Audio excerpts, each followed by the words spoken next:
to Paddlecast with Betsy and Billy. On Paddlecast, we talk to and about paddlers who are pushing the limits, paddlers who are pushing their own limits and pushing the limits of paddle sports. We get to share with you today an incredibly special interview with Kira Bester, who is the currently reigning world champion in Surfski kayaking. Kira is only 23 years old, but she has dominated the last few big international surf ski races. So since she won the World Championships in Madeira late last year, she has now gone on to win the South African Surf Ski Nationals in solo as well as in tandem and the Eurochallenge as well just the other day. She is a multidisciplinary athlete, and she also recently won the sprint race of K2 500 meters with Jade Wilson at the South African National Sprints. So Kira is having an amazing year, and it was really cool to get to talk to her and hear from her about her training in South Africa, her upcoming plans, some other races that she's thinking about doing, and what it's like to be a world champion who also gets to train with world champions. What were some of the surprises for you, Billy, from talking with Kira? Well, I didn't really have any preconceptions. I was just sort of fanboying over her a little bit, but it was lovely to hear how competitive that training squad is. You know, in a training group like that, there can be no egos. Everyone's going to keep you in check. Yes, you might have a world championship, but so does everyone else there. You know, you might be national champion a few years in a row, but that's nothing new in that training group. That was really amazing. Yeah, it sounds like she's in an amazing environment with a great coach, and that sounds like it's a big part of her success. Thanks again to Kira for taking the time to speak with us. Enjoy the conversation. We are joined today by none other than your reigning world champion in surf ski, Kira Bester. Welcome, Kira. Thank you so much for joining us on Paddlecast. Thank you so much for having me. It's lovely to be here. You have been on an absolute tear recently, winning what feels like all of your races, but let's take a step back and start at the beginning. Can you tell us about your journey into paddling? Basically, it started through lifesaving, how I think most young athletes start in the paddling world. And it was lifesaving, and I wanted to kind of up my game with regards to the Ironwoman. So I decided, okay, well, I have to do this to be better. Ended up really liking it, but I was very much kind of focused on the idea of becoming an Ironwoman. So I went over to Oz as soon as I had finished my high school, and there I got a really big reality check because the board was just not up to scratch. Swimming was not up to scratch. My ski was actually up to scratch. So I thought, okay, well, I don't want to exactly do nothing. Like, I think I should give this a go. I really enjoy it. I enjoy being on the ocean. So then lockdown happened, and there was a big period of not really doing anything. Then after lockdown, I moved from my parents to come train here in Cape Town with Pete and the Orka Squad. And initially the idea was very much to kind of use it as a basis to do something else with, like maybe go back into lifesaving. And I was also a big swimmer at the time, so maybe kind of use it as a cross training type of platform. But I ended up really enjoying it, and I started excelling in it. And then that year, the first year I had started, there was this girl. Well, she wasn't a girl, she was a woman, and she asked me to be her doubles partner for Cape Point Challenge. And I'd never ever done, I think, a paddle over 10Ks. So for me, there was this really big, daunting, scary kind of goal that I was moving towards. But I think if she hadn't asked me, I don't think I would have gone in that direction, because I wanted to be good. I wanted to be at a level that was adequate to be her partner, because she was really, really good at the time. Yeah, so then I kind of just trained towards that. I put everything else on hold, and yeah, from there I've only enjoyed it. I started loving the process of paddling, and being on the water and being with the squad. The squad is really quite banterful, so I really enjoy that. And then obviously once I started getting at a level where I was seeing results, it was just so addictive, because it was just like this goal ticked off, next goal, this goal ticked off, and then so on and so forth. It would just progress. And now I am where I am today, because I've been ticking off goals, going from one step to the next step, and kind of haven't looked back since. That's very cool. Thank you. Your most dominant results on the world stage have been in surf ski, but you also recently won the K2 500 race with Jade Wilson at SA Sprints. And in 2021, you finished fifth in the under 23s at the Marathon World Champs. I think you've also done some downriver paddling. That was on your Instagram. So, what are your goals in each of those different paddle sports? And is there one that's a higher priority than the others? And what do you enjoy the most?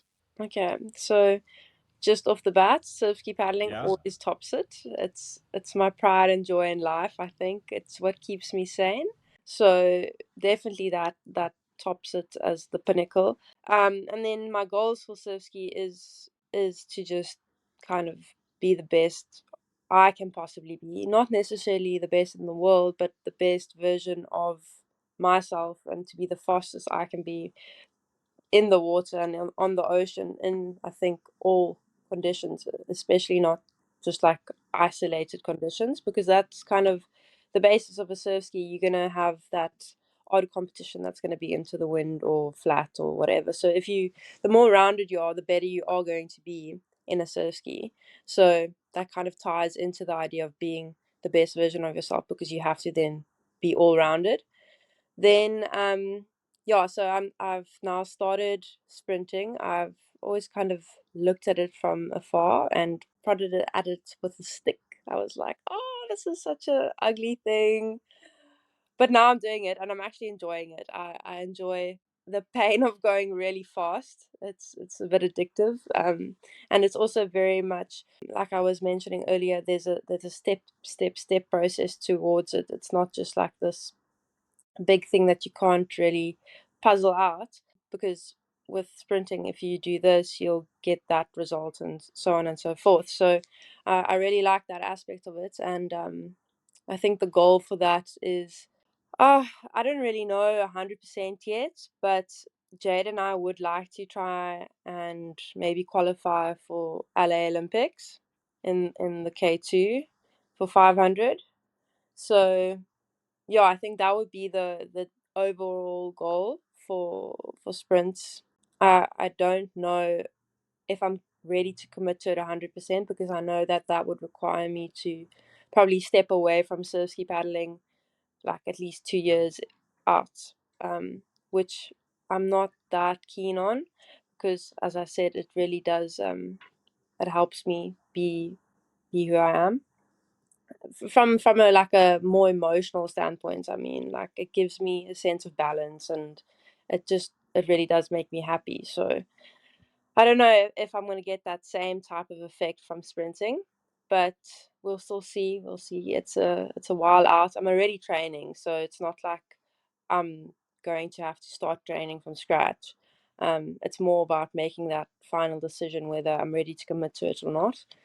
Then marathons. So with my training squad, there's a big push from Pete to do marathons, because it's a really good foundation for, I think, any paddling really, because you have to be fit. It's just how it is.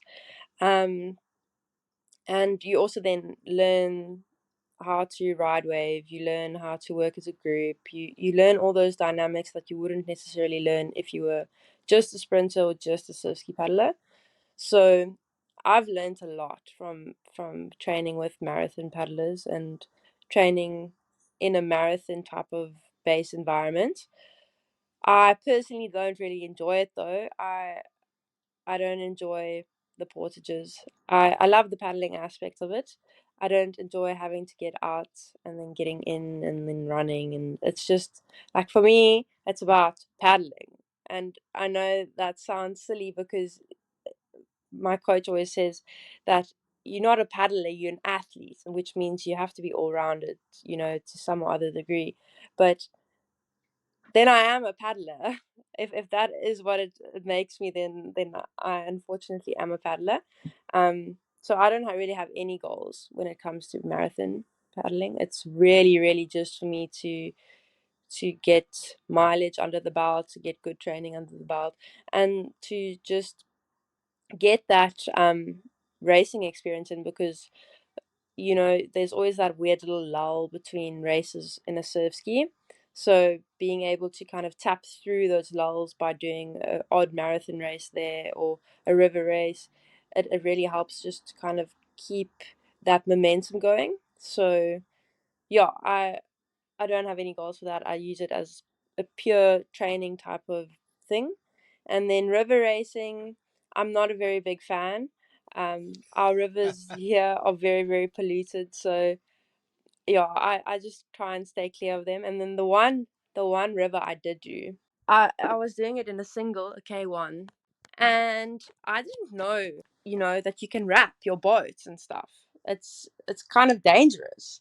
So here I go. I'm literally maybe 2 kilometers off the start, and I had a bad start. So I was going up the pecking order, and the next thing I get like swung underneath this tree, and I start swimming, and I don't know what to do. And then everyone was coming past me, so I was like, oh, what am I doing? What am I doing? And then my boat started turning and it wrapped. And then I was stranded. I didn't have my phone, I didn't have anything, and I was stranded. So then I had to trek back with, luckily, all booties that day. But like no one was there. So I had to kind of walk back in a very not very nice kind of place, and walk back to the start. And luckily they hadn't all left, and then I got a lift back to the finish. But yeah, that was kind of it put a really sour taste in my mouth with regards to racing. And then not to just top it all off, I got sick from that as well. I got Yeah. so sick because of the bad water, and also because I'd probably swam there for like an odd 5 minutes gasping for air. So yeah, I got sick. But besides for that, I do like one race, and I love it actually. It's one of my favorite races on the calendar, and that's Breda. And I really, really enjoy it. We always do it in a K2, and it's nice and competitive. I sit at the back of the K2, which makes it a lot kind of easier for me to just have to follow someone and then keep them responsible if they go the wrong way, or if the boat breaks, I can blame it on them.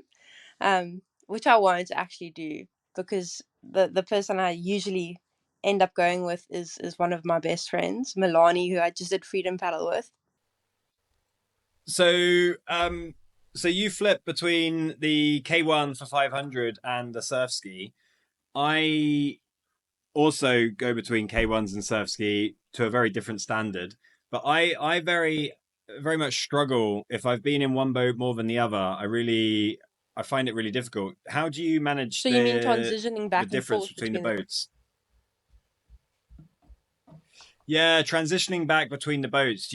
What do you do to make sure that's a smooth Well, it's not transition? like, so during the week we'll do, I think, about 70% flat water training, and then that will be in the K1, and then we'll still have that 30% where we will kind of do either life saving, or we'll do like a long ocean paddle. So we use both boats throughout the week. Yeah. It's not like it's isolated to one boat for an extended period of time. But I know the feeling. Like I've also, when I especially have been in the Surfski for a long time and then have to go back into the K1, I'm like, whoa, this is very unstable. So No, that it is there, that kind of feeling, but Yeah. I don't generally experience it. I am really excited to hear, Kira, that you are thinking about LA 2028. I mean, that would be hard not to in your position. Is that something that you have also talked about with some of your compatriots who are also, crossover surf ski Olympic flatwater athletes like Andy Burkett and Hamish Lovemore? Well, I don't really speak to them very much because they are Okay. quite far away from me. But there are people that train with me that are kind of on the same path as what I am. Like obviously Jade, and then there's a junior girl.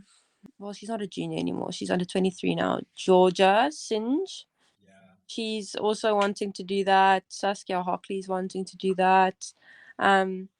So like there's definitely a drive from the Surfski women from South Africa that are wanting to kind of cross over and do both.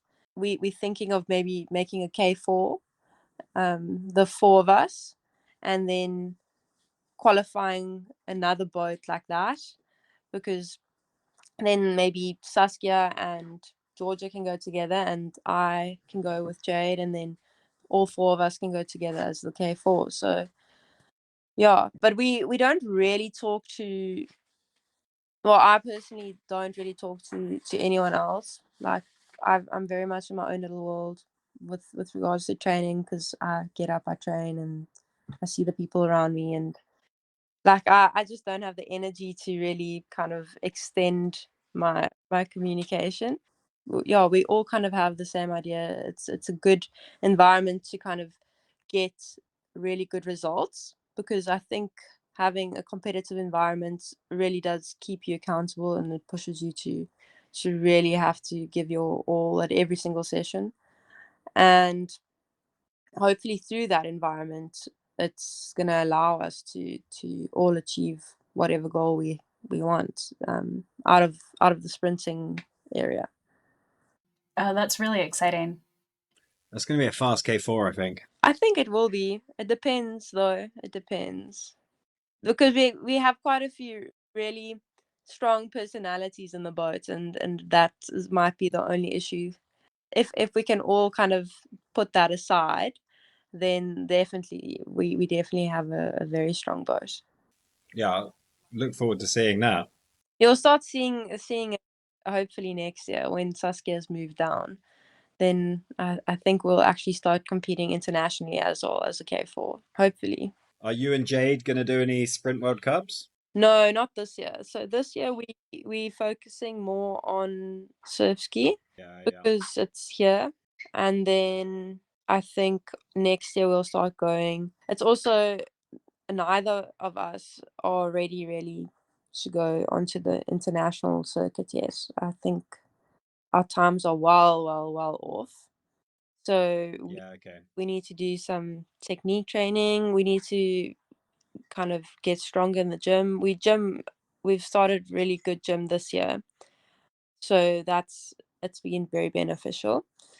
So hopefully we can build on that, and then see some progression with the sprints next year, because you always see that you reap the benefits of gym the year after. Usually what we sowing now, hopefully we'll reap next year.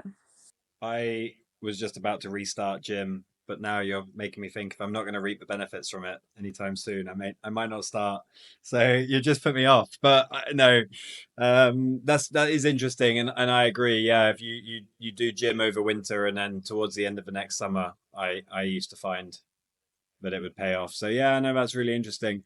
Injury prevention, too, I think is a short Yes, term benefit. and ease of mind. And it's just fun. Yeah, it is fun. It's very fun. And who doesn't like a big set of biceps? Exactly, and who doesn't find it sexy? Yeah, exactly. Yeah. So I was going to just ask about how you change from like a bigger blade, more powerful strokes in your 500 to like smaller blades and sort of a higher rate in your surf ski. I mean, I am trying to kind of transition over onto a bigger blade for training, and then Yeah. just go down when I race for Surfski. But I don't think that will come into play until next year, until all the goals and things are kind of ticked off for this year. You just windmilling down the 500 with like a crazy high rate then? Yes. Yeah. That's what I do. That's what I also do. Nah. Yeah. Yeah. It's actually so funny when you go to these sprint things and you get there and you see all these people with their massive blades, and they wear these glasses, you know, and then you're like, yo, they're gonna be so fast. And then they are fast, but you would expect them, because this is what they do, this is what they solely focus on, and then you race them and they're not that fast, and you think, you can keep your big blades and you can keep your ugly sunglasses, and I'll just do me then. I love that answer. Yeah. It's a problem we all wish we had. I did want to ask about you mentioned kind of like the training environment that you're in there. And it sounds like it's not just obviously like looking at the South African surf ski scene from the outside. I think all of us kind of look at it with a very impressed view, right? South Africans really dominate surf ski. The breadth and depth of talent is amazing. But even just like the small group of women you described as like some of your core training partners who all have this sort of similar mindset of, thinking about the Olympics and also thinking about surf ski. What do you think it is that is kind of creating that environment that's clearly churning out like such a high level of talent? It's very much based off of the local environment. So you'll get a really good product from the fish environment because the community is so strong there. And I think Durban used to be very much the same, but with their water also kind of deteriorating, it's kind of also put their depth into a decline. But I think the biggest aspect to having like good depth in your field is having a good senior basis. So that the juniors can kind of follow in those seniors' suit. So there's like an actual viable path that you can follow. So that the juniors aren't kind of carving out their own steps to becoming the best. There's a clear set of instructions of what you need to do to get to the top. And then obviously also having the environment we do, where we, like, when I go training, I'm going to go training now, I'm going to be training with Kenny Rice, I'm going to be training with Nicky Notten, I'm going to be training with Georgia, I'm going to train with Jade, I'm not going to name all of them, but I'm going to be training with multiple world champions in different disciplines, different age groups. And that also, just as I mentioned earlier, keeps you really, really accountable, because you're either there to train and kind of enjoy it because you're doing well, or you're going to be spat out the back and you're going to be playing catch up the rest of the session, which when I actually started, that's what I did, and I hated it. I despised being left behind by these people that I thought I was so much better than. But that's just part of it. If you can't keep up with the pace, you're going to be spat out. So it forces you to have to be better. It forces you to up your game. And then also having like Pete, my coach, having him here and coming to every single session. He's every single session on the water, may it be rainy, may it be pouring. Like, he's here, and he's also he's gonna keep you on your toes. He's gonna tell you, well, why did you do that session like that, but this session you're doing like this? Or, like, he keeps you really, really accountable. And yeah, like, you have this really cool environment that promotes you to succeed, because you have him, you have the people you train with, and you have the people that are kind of bystanders that are supporting you to be the best version of yourself. So there's like this whole tiered support process that helps you become the best version of yourself in the paddling. And that's why I think the depth is so good, specifically here in fishing, because we have that whole kind of tiered support system. It's amazing. Yeah, that sounds amazing. It's so nice. It really is. I love doing it. It's one of the reasons I actually love paddling. It's because of the community. It's because of the people I get to train with, and like I'm literally training with world champs. There's no excuse for me not to be becoming better. And they're so chill. Like Kenny and Nicky, they're so relaxed. They don't mind me going up to them and asking them, well, do you think that I should be doing this or this? Or before a race, I go up to them, especially Kenny. He's so, so, so good at this. You go up to him and you ask him, should I take this much water, or should I do this for the course? He knows, because he's so analytical when it comes to race day. Like, he knows it down to the T, and he's so, so, so happy to share his knowledge with you. Which you don't get in a lot of other sports. In a lot of other sports, they're very much secretive about things like that.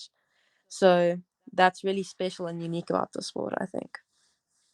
Yeah, I think that sounds perfect for a training group, doesn't it? I think you're very lucky. Yeah, no, I love it. I love my training group. So, who is the idol then? Who are you looking to emulate?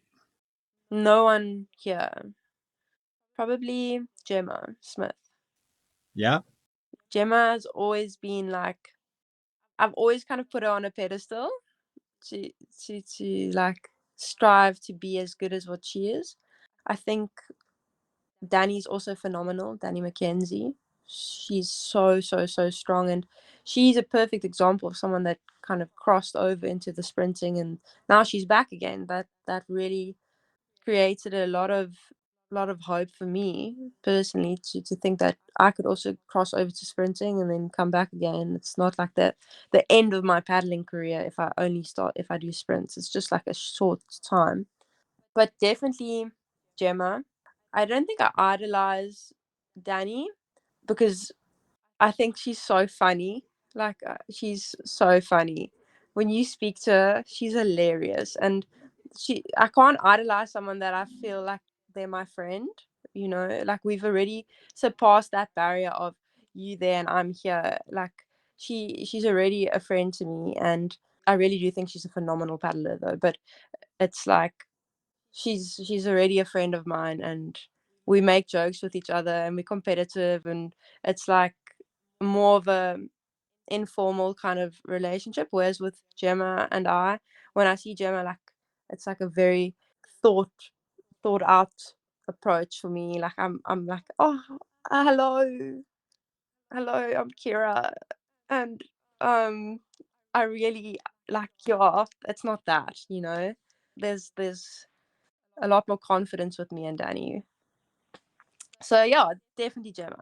And what about top competition? Because is Danielle racing Worlds this year? Do we know? She is. Oh, okay. So yeah, so tell us about you are reigning world champion right now. I'm sure you'll be hoping to retain that title in Durban later this year. Who do you think will be your biggest competition? Probably Danny, one.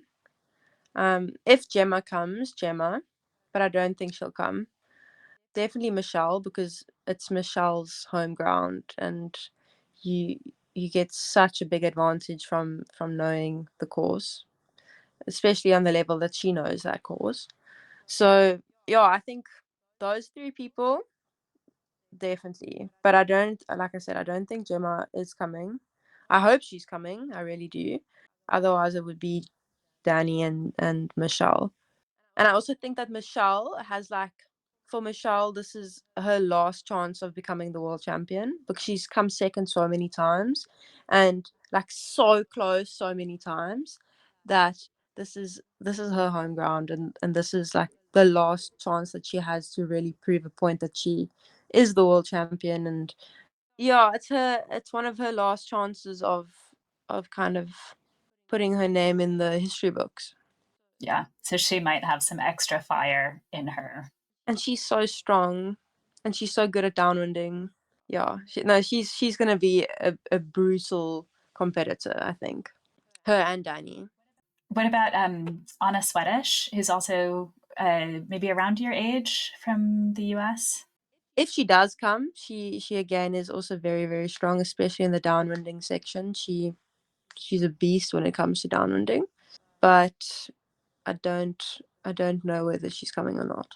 Well, it's definitely sounding like it's going to be a great race between you and Danny and Michelle and whoever else joins. I also can't rule out any of the up and coming juniors. You know, they're also very strong, especially the girls that are training with us at the moment. They are so strong and they have so much potential, and a lot can happen from now until then. They can, just switch on, which could be very, very dangerous for me personally. And it would be great to see if it does. Like, about the more the merrier, really, because I think to be the best, you need to be in a constant state of wanting to be better, and the only way you can be better is by having people that are challenging you to be where you are now. That's amazing. Well, hopefully, it's an amazing race. Hopefully, and hopefully the wind appears. That would be really lovely. Yeah. You're winning, like, you've just won Nationals, Freedom Paddle, Eurochallenge. Like, it's really early in the season. You've got to go all the way to, is it October? With that form. Are you worried about maintaining form over that length of time, or are you just, taking it like as it comes? The only thing I'm really worried about is not having another big race before Worlds. Just because then I don't get another opportunity to test myself against the best. I'm not too worried about having to maintain fitness. It's not a big thing for me because we anyways train right through the year, like from January to December. So it's not like we're suddenly gonna have to start training now, or we're gonna stop training at any stage. We will consistently train. But it does suck a little bit that there's no, well, I know there are races. There's like Gorge, and what else is there? I think there's really just Gorge, which I was actually going to do, but financially it's not on the table. So yeah, it's a bit of a iffy one that I have to wait until October. And then they're so stacked on top of each other as well, which is also annoying because it's then Worlds, Pete Marlin, and then I race Dragon Run on my birthday, and then go over to Reunion to do that new race that they've got, that World Cup, which is a really cool one, and then go do race week, and then hopefully back in time to do Cape Point, which is like a lot in a really short period of time, which would be so much nicer if it was kind of just spread out a little bit over this time frame that I now have nothing. So, but I have to take it as it is, and I just have to train really hard now, and then hopefully I can just get to a point where I'm strong enough to maintain speed and maintain like a certain level throughout that last month of the year. Are you still running coaching clinics? I am. Well, but I do it through Mocha. I don't generally do it by myself. But I am going to be starting, like, whenever I go abroad and do some races, I'm going to try offer some coaching clinics there. And then hopefully I can kind of make my own coaching brand. I I think think you can we manage would it. we'd be signing up for your coaching plans, so I think Oh, you'd be able to sell that pretty easily. it's weird though. Like, people don't actually, they're not easy to win over with that stuff, because I don't know why. Maybe it's because they just, like, they're scared, or they don't feel like they need to be coached, or I don't know. Like, a lot of people, when I tell them that I coach Surfski, they're like, "What? Do you need to be coached in Surfski? Do you need coaching for that?" And I'm like, "Yeah, it's probably gonna be in your benefit." So Wow. Yeah, okay. I'm surprised, really, because, yeah, I mean, I look at it and it's like, I haven't got a clue what I'm doing. and it's really, really difficult. And, coaching is what I need. It's just access to a coach, that I don't necessarily have all the time. Mm. I mean, and you have a coach, Kira. Like, obviously, that's part of, as you've said, a big part of how you've gotten where you are is from receiving great coaching. It is. I think that the only reason I am where I am is because of great coaches. Because you have your raw talent, and then, like, if it's not directed into the right direction, it's just gonna remain raw talent.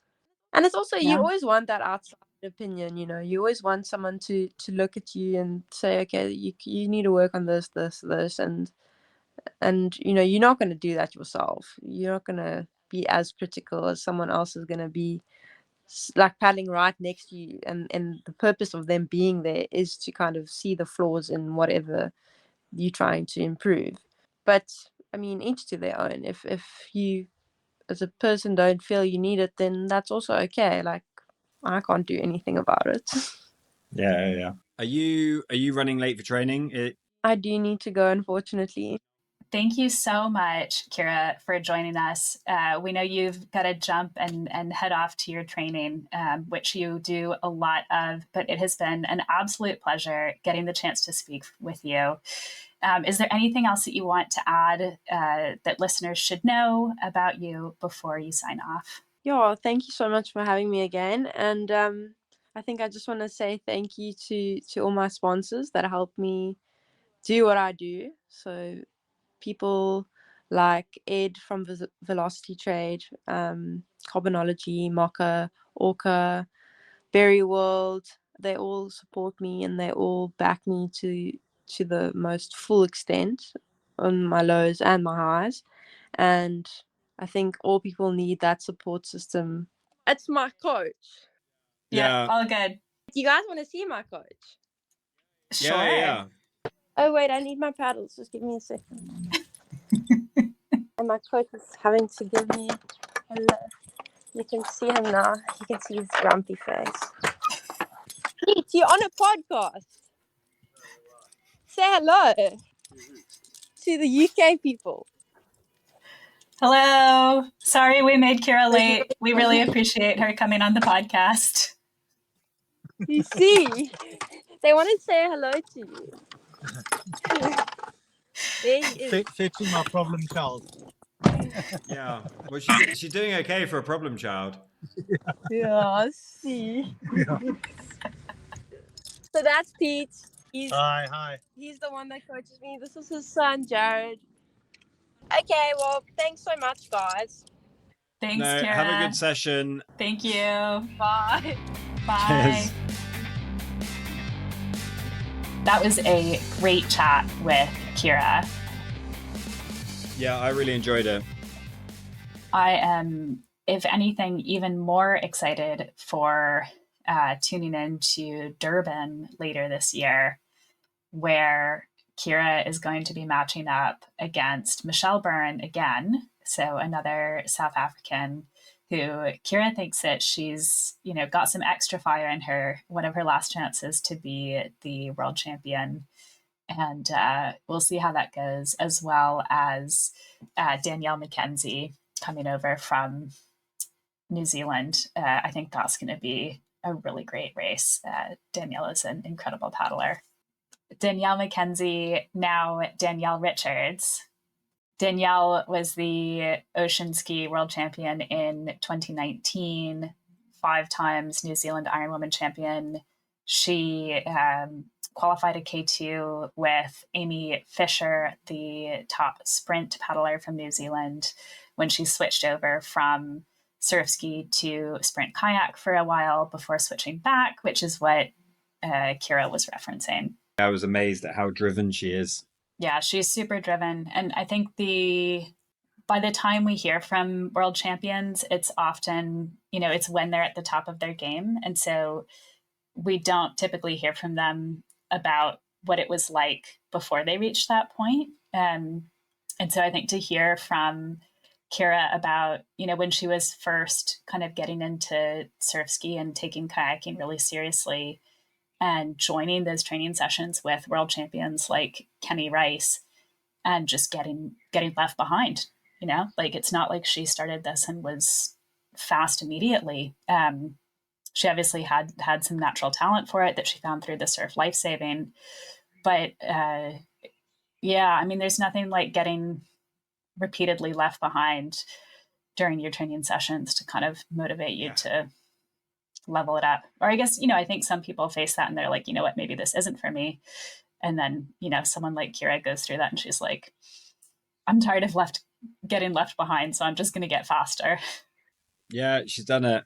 Yeah, it sounds like she's going to keep being at the top.